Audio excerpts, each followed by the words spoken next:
Jeff Bezos, the man who built Amazon.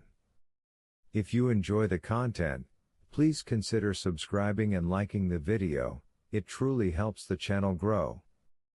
Jeff Bezos' life story begins long before warehouses, robots, and delivery vans fill city streets with the logo of a smiling arrow. It begins in a small hospital in Albuquerque, New Mexico, at a moment when his mother is still a teenager and the future richest man in the world arrives with no guarantees at all. Jeffrey Preston Bezos is born on January 12, 1964. His mother, Jacqueline, is 17 years old. His biological father, Ted Jorgensen, is a bike shop owner. The marriage is young and unstable. Within a few years, it ends. For a time, Jacqueline is a single mother trying to finish school while caring for a small child. Life is not glamorous, it is a series of practical problems to solve. When Jeff is about 4, Jacqueline marries a Cuban immigrant named Miguel Bezos, known as Mike. Mike came to the United States as a teenager, speaking little English, starting over with almost nothing. He adopts Jeff and gives him his surname. The family moves to Houston, and later to Miami. Mike works as an engineer for Exxon. There is stability now, a steady job, school, and a home environment where hard work and education are treated as the clearest path forward. From an early age, Jeff shows signs of intense curiosity and a strong independent streak. He turns his parents' garage into a workshop, building contraptions out of spare parts. One summer, he tries to build an alarm system to keep his younger siblings out of his room. He loves taking things apart to see how they work. He reads science fiction and dreams about space, fascinated by stories of rockets, other planets, and humanity's future beyond Earth. In high school, in Miami, Jeff leans toward science and technology. He is a top student and class valedictorian. In his graduation speech, he talks about building the future and mentions space colonies, echoing ideas from physicist Gerard O'Neill. The vision of millions of people living and working in space lodges itself in his imagination. It will never completely go away. Bezos goes on to Princeton University, one of the most selective schools in the United States. Initially, he considers studying physics, but he eventually chooses computer science and electrical engineering, fields that match his love of logic, systems, and building things. At Princeton he stands out as a sharp thinker and a strong problem solver. He takes on leadership roles, including running the student chapter of a space advocacy group. The combination of serious technical training and big-picture imagination becomes a core part of who he is. When he graduates in 1986, Wall Street is hungry for people who understand computers and math. Bezos joins a telecommunications startup, then moves on to the hedge fund D. E. Shaw & Company in New York. D. E. Shaw is not a typical financial firm. It is filled with mathematicians, coders, and physicists who use technology and quantitative models to trade. Bezos rises quickly, becoming one of the firm's youngest senior vice presidents. He seems set for a comfortable and highly paid career in finance. But in the early 1990s, something new appears on his radar: the Internet. At the time, it is still small and mostly used by researchers and hobbyists, but its growth rate is staggering. Bezos reads a report that Internet usage is growing at more than 2,000% a year. To him, this is not just a statistic, it is a signal that an entire new economy may be about to form. He begins to brainstorm ideas for an online business. What kind of product could be sold over the Internet more easily than in physical stores? He thinks about software, music, and other goods, but he settles on books. There are millions of different book titles in print, far more than any physical bookstore can carry. An online store, unconstrained by shelf space, could offer a vast catalog. Books are also relatively easy to ship, and people already order them by mail. In 1994, at the age of 30, Bezos makes a decision that will change his life. He leaves D.E. Shaw, walking away from a promising career. He famously describes it later as using a regret minimization framework, imagining himself as an old man and asking whether he would regret not trying to be part of the internet revolution. The answer is yes, so he decides to jump. He and his wife, Mackenzie, drive west across the United States in a car loaded with boxes and a laptop, working on the business plan during the trip. They choose Seattle as the company's base because it is close to book distributors and has a growing pool of tech talent. In a rented house, they set up desks made of wooden doors balanced on sawhorses, a frugal style that becomes an early symbol of the company's culture. The company is originally called Cadabra Incorporated, but Bezos quickly changes the name to Amazon, inspired by the world's largest river. He wants a name that suggests scale and wonder, and the word also begins with A, which is helpful in alphabetical listings. The slogan he later favors is simple and ambitious: build the everything store. In July 1995, Amazon.com goes live as an online bookstore. The site is simple by modern standards, with a basic logo and text-heavy pages. At first, Bezos and his small team manually pack and ship each order, dropping packages off at the post office. They ring a bell every time a new order comes in. Within weeks, there are so many orders that they have to turn off the bell. Bezos's strategy is to grow fast, offer great selection, and keep prices low, even if that means losing money in the short term. He raises money from investors with a clear message: Amazon will prioritize long-term market leadership over short-term profits. Many people are skeptical. Analysts question whether an online bookstore can ever compete with giants like Barnes & Noble, or whether people will trust the internet with their credit cards. But customers keep coming. Amazon adds more categories: music, DVDs, electronics, toys, tools.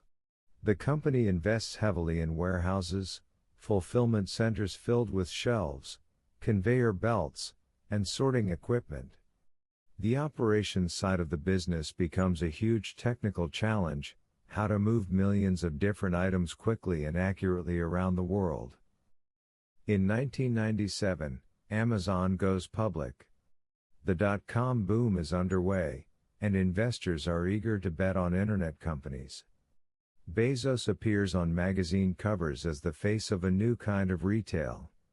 He laughs loudly, speaks in simple terms, and repeats the same core ideas: focus on the customer, think long-term, and be willing to experiment. He tells shareholders in a famous letter that Amazon will make decisions by looking at what will matter many years from now, not by chasing quarterly earnings targets. When the dot-com bubble bursts around 2000, many online companies collapse. Amazon's stock price plunges. Critics declare the company doomed, pointing to its lack of profits and high spending. But inside Amazon, Bezos doubles down on efficiency and innovation rather than retreating. The company cuts costs where it can, improves its logistics, and continues to invest in technology. Slowly, the strategy pays off. Amazon's revenue grows, losses narrow and then turn into profits. The company introduces services like Amazon Prime, a membership program that offers fast shipping for an annual fee. At first, some employees worry that the shipping costs will be too high. Bezos pushes forward anyway, believing that if Amazon can make shipping feel free to customers, they will buy more often and be more loyal. Prime becomes one of the most important engines of Amazon's growth. Another turning point comes from a bold internal project, turning Amazon's own highly reliable computing infrastructure into a service for other companies. The idea is that many businesses need scalable servers and storage, but do not want to build and maintain their own data centers. Amazon Web Services, or AWS, launches in the mid-2000s with simple building blocks like storage and computing power. At first, it seems like a side business. Over time, it becomes one of the most profitable parts of Amazon, powering startups, corporations, and even government agencies. AWS quietly reshapes the world's digital infrastructure. As Amazon grows, so does scrutiny. Employees describe a demanding environment with high expectations, long hours, and an intense focus on performance metrics. Bezos is known for his detailed questions in meetings, his insistence on data, and his use of written narratives instead of slide presentations. Some admire the culture as a high-performance machine, others criticize it as unforgiving and stressful. Bezos argues that high standards and a willingness to endure discomfort are necessary to achieve big things. Beyond retail and cloud computing, Amazon pushes into hardware and media. The Kindle e-reader, launched in 2007, aims to make reading digital books convenient and natural. Bezos, a lifelong reader himself, says that books should not disappear in the internet age, they should be reborn in a more portable form. The Kindle becomes a hit. Later, Amazon releases Fire tablets, Fire TV streaming devices, and eventually the Echo speaker, powered by the voice assistant Alexa. Talking to a device in the home, telling it to play music, answer questions, or turn on lights, goes from novelty to normal for millions of people. While Amazon is expanding on Earth, another of Bezos's long-held dreams is taking shape more quietly: space. In 2000, even before Amazon becomes profitable, he founds a private space company called Blue Origin. For years, Blue Origin operates mostly in secret, with the motto Gradatum Ferocitor, step by step, ferociously. The company's aim is not quick headlines but the slow, careful development of reusable rockets and spacecraft. Bezos funds it largely with his own money, including selling billions of dollars worth of Amazon stock over time to support it. Blue Origin develops the New Shepard suborbital rocket, designed to carry research payloads and paying passengers briefly into space before returning to Earth. In 2015, New Shepard completes a flight to the edge of space and then lands vertically, demonstrating reusability. The achievement places Blue Origin alongside SpaceX in the emerging field of reusable rocketry, though the missions are different in scale and purpose. As the 2010s progress, Bezos's public image evolves. He becomes the richest person in the world at various points as Amazon's stock price soars. He buys the Washington Post in 2013, rescuing the newspaper financially and encouraging it to invest in digital journalism. He appears in public less often than some tech founders, but when he does, he talks about long-term thinking, customer obsession, and his vision for humanity's future in space. He argues that heavy industries should eventually move off Earth, into space-based facilities powered by abundant solar energy, while Earth is preserved as a residential and garden planet. The idea echoes his teenage graduation speech and the writings of O'Neill. In his view, millions of people living and working in space is not science fiction but a long-term engineering and economic challenge. In his private life, changes also unfold. He and Mackenzie, who supported Amazon from its earliest days and became a novelist and philanthropist in her own right, announced their divorce in 2019. The split is amicable in public, and Mackenzie receives a significant share of Amazon stock, instantly making her one of the wealthiest women in the world. She later commits to giving away most of her fortune. Bezos enters a relationship with Lauren Sanchez, a media personality and helicopter pilot, who becomes a frequent partner in his public appearances and philanthropic activities. The late 2010s and early 2020s bring both unprecedented success and new scrutiny. Amazon's scale raises antitrust questions. Lawmakers and regulators in the United States and Europe examine whether the company uses its platform power unfairly against smaller sellers. Reports about warehouse working conditions and delivery driver pressures spark criticism and labor organizing efforts. Bezos testifies before Congress and faces tough questions about competition and company practices. Then comes a global shock: the COVID-19 pandemic. As people stay home and physical stores close or restrict capacity, online shopping surges. Amazon becomes an essential service for many customers, delivering food, supplies, and household goods. The company hires hundreds of thousands of new workers, adjusts safety protocols, and tries to keep up with demand. Revenue and profits rise sharply, and Bezos's net worth climbs with them, even as the world grapples with illness and economic hardship. Supporters view Amazon as a lifeline. Critics argue that the company's power grows even more concentrated. In February 2021, Bezos announces that he will step down as CEO of Amazon later that year, moving into the role of executive chairman. Andy Jassy, the head of AWS, is named as his successor. Bezos explains that he wants to devote more energy to other projects, including Blue Origin, the Bezos Earth Fund, a climate-focused philanthropic initiative, The Washington Post, and new products and early-stage initiatives. Stepping down as CEO does not mean stepping away from public life. In July 2021, Bezos flies to the edge of space aboard Blue Origin's New Shepard rocket, along with his brother Mark, an 82-year-old aviation pioneer, and an 18-year-old student. The brief flight from West Texas marks the company's first crewed mission and a milestone in commercial space tourism. Critics question the symbolism of billionaires going to space while inequality persists on Earth. Supporters see it as the beginning of a new era where space becomes more accessible.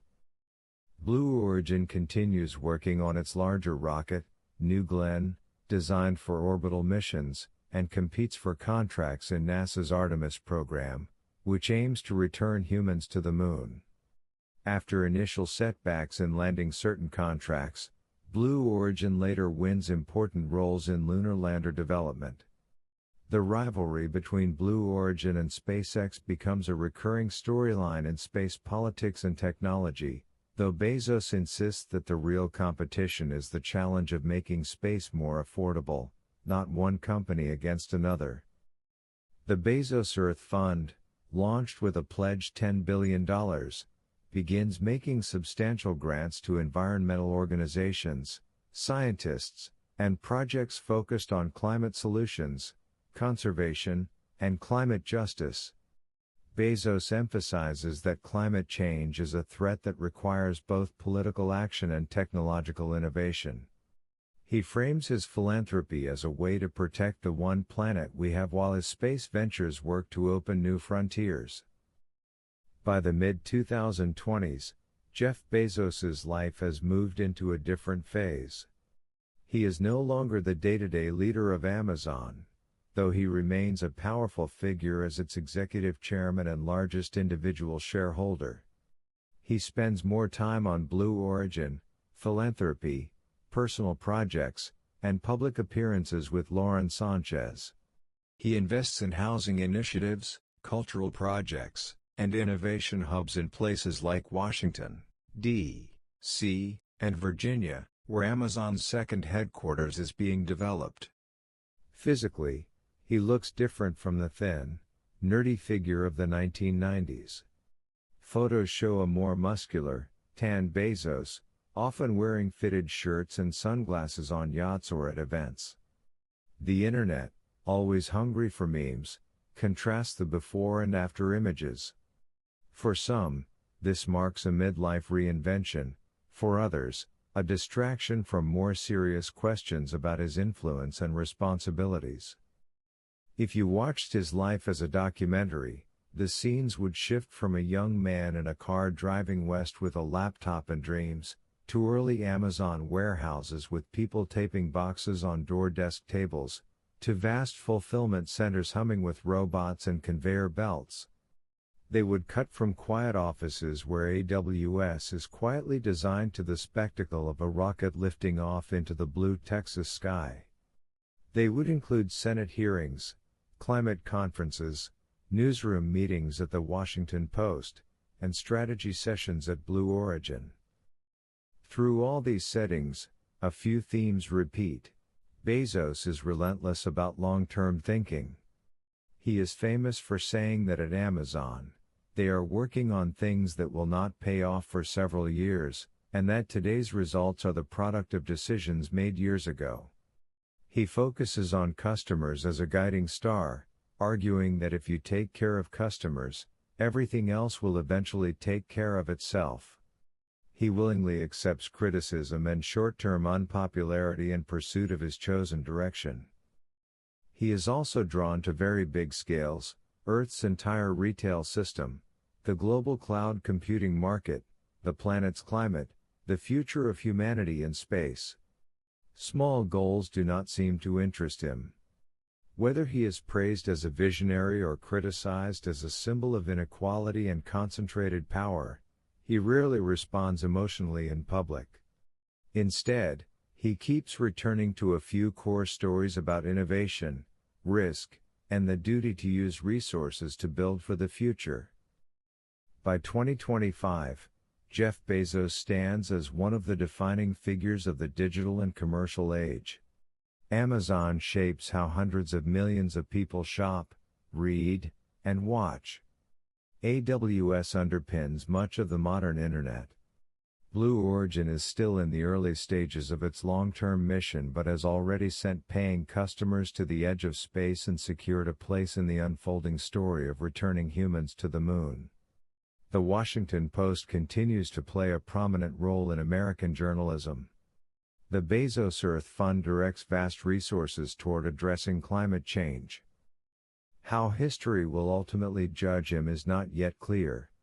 Some will highlight the convenience and access created by Amazon, the technological breakthroughs, and the push toward a multi-planet future. Others will emphasize the impact on small businesses, labor, competition, and the concentration of wealth and power. Most likely, the final verdict will be complicated, as it usually is for people who reshape entire systems. For viewers and listeners today, his life functions as both inspiration and warning. It shows what relentless focus, comfort with risk, and a willingness to endure years of uncertainty can achieve. It also forces hard questions about how societies should guide and regulate companies that become as large and central as public infrastructure. Jeff Bezos often says that it is always day one at Amazon, a reminder to stay hungry and experimental. For the wider world, his career is a reminder that the tools we build can transform daily life with astonishing speed, and that the values we apply while building them will echo for generations. What is clear is that the boy who once built alarms to guard his bedroom and dreamed about space colonies has spent his life building real-world systems at a scale few could have imagined. A store with almost everything, a cloud that holds much of the world's data, a rocket company reaching toward the sky, and a fund trying to protect the fragile world from which we launch. His story, like the river that inspired his company's name, has branched into many channels, but its central current is the same, an obsession with building for the long term, one step, one experiment, and one bold decision at a time.